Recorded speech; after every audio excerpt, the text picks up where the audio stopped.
Hey guys, I'm going to share with you one of my favorite recipes, and why I like it so much is you can interchange a couple of things and have a different dinner every night from the same basic recipe. So I've already cooked the chicken on the grill and griddle. I've got it resting here on a plate. When we rest meat, it reabsorbs the juices. So these aren't going to be dry. And another reason why they're not going to be dry is because I checked the temperature and I took it off when it was about 162 or so, and then let it raise to temperature to 165. So another way not to have your meats go really dry tasting. The grill and griddles, what I cooked it on, it only took 5 minutes. Do you know why? Because the grill plates smash down on top of the chicken, making those really cool grill marks, but it's also cooking top and bottom at the same time. The nice thing about this, push this button right here and this will pop right off, go right in the dishwasher.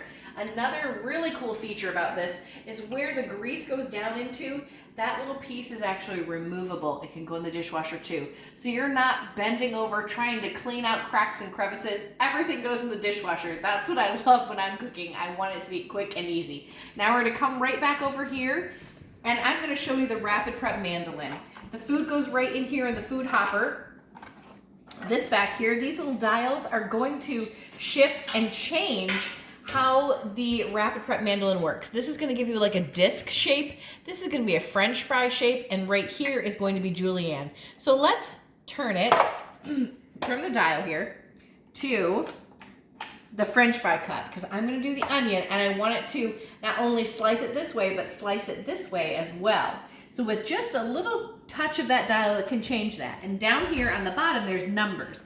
And that's going to be the thickness of the initial cut. So I want it to be kind of thin because we're putting it in a salad. So I'm going to do 1. And you can see how it's coming out nice and fine. So that was that cut that we're doing here. The next thing I'm going to do, I've got some kale in a bowl right here. I'm going to use our salad choppers. These are titanium, just like my mom's hip.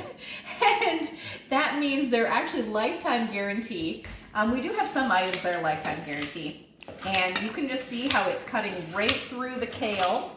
And something about when you are cooking with kale, you really want to make sure that you let your dressing kind of soak onto the kale for a while, because it helps it to get a little less crunchy. And so we're gonna put the dressing on. I've already mixed up the Italian right here in our little salad dressing bottle. I love how pretty it is. So put your dressing on kale and kind of let it hang out for a little bit there to make it a little soft. Another great thing about doing some salad with kale is that when you have leftovers, it doesn't get super soggy. So that's why I like using kale in my salads. I'm gonna take that little bit of onion that I did up, put it right in there. Now, this is actually great for the bigger jobs, but it's also nice for small jobs too.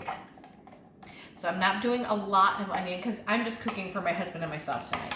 But I wanted to show you real quick, I'm gonna do a little bit of this zucchini right in here, just to show you a different kind of cut that it is capable of doing.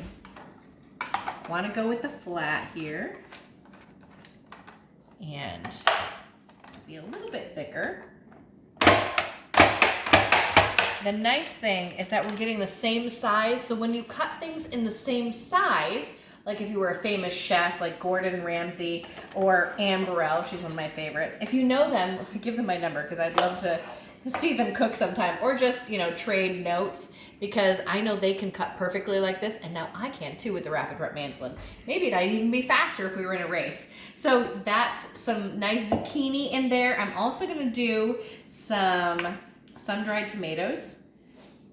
Now sun-dried tomatoes they add such a depth of flavor. I'm just gonna do 1 cut through them. We're gonna add a little bit of feta cheese. Now, the great thing about cooking that you're gonna wanna remember is mise en place. That's just a fancy way of saying everything in its place, so that when you have things set out like this, you can get through cooking a lot faster and a lot easier because you've already done all the prep work. So when you're putting a recipe together, it comes together a lot quickly And I feel like it's helping me to do things in a more methodical way, where I'm not really a methodical person. I mean, I have hot pink hair. I like to kind of throw things together. So having things in little prep bowls set aside for the exact measurements, that helps me to know how to make the recipe the next time. So we've got all this prep done. We've got the salad over here. I'm gonna grab our chicken, and it has those pretty grill marks. So you're probably like, oh, she's just gonna make a salad. I could just make a salad, or I could make a wrap. So here's a way to take this basic recipe and twist it a couple different ways. I do that with spices and flavorings. So a lot of my meals, they're pretty much the basic thing. A protein, a salad or a side. I can put it in a wrap. So we start out with these things, then we change things up by changing the flavors. So we could do a Korean barbecue.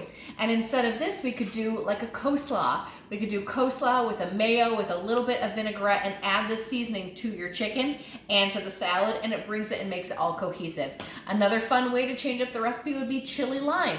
You could do chicken tacos, or you could do ground beef instead of the chicken. Another idea would be to change it up, do smoky applewood rub. You could make your own barbecue sauce with a little bit of ketchup and this, put it over the chicken, and then make like a slaw. Maybe with like a red cabbage and a red onion. Add a little jalapeno to it, make it spicy. The last one is the one that I did here, and that's the Greek one. So I made my own Greek dressing that I put right in here. And there's gonna be some in that for later. And if you notice, I've actually got cloves of garlic right in there because it's adding more of that garlic flavor to the dressing.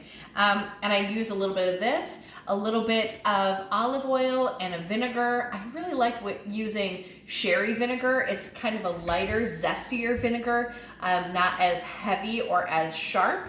And a little bit of sugar to help balance out that acid. And then we can put all these things together, like I said, in a wrap.